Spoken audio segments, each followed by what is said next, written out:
Boyd Godfrey is a former real estate agent who survives on income from 3 rental properties. Now he says his retirement plans with his wife are in jeopardy. One of his tenants stopped paying rent in February. That's before the pandemic started, but Godfrey isn't allowed to evict him.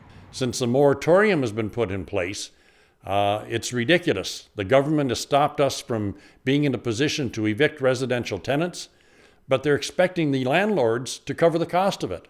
In March, Saskatchewan, like many provinces, put a temporary freeze on any residential evictions related to unpaid or late rent. Some provinces offered assistance to tenants and landlords, but not Saskatchewan.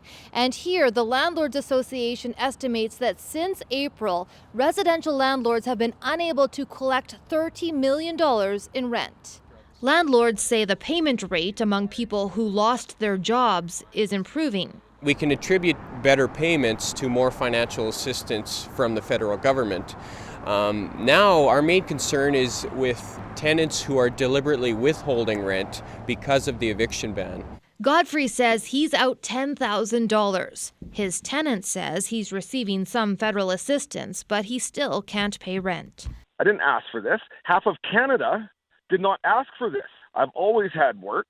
I don't know, like right now I'm behind in every one of my bills. I'm basically bankrupt. So the government put this in place to allow these people not to pay, but they're not funding it. They're not sponsoring or supporting the landlords by covering the loss. The plan that was in place was for commercial landlords. There was not one for residential.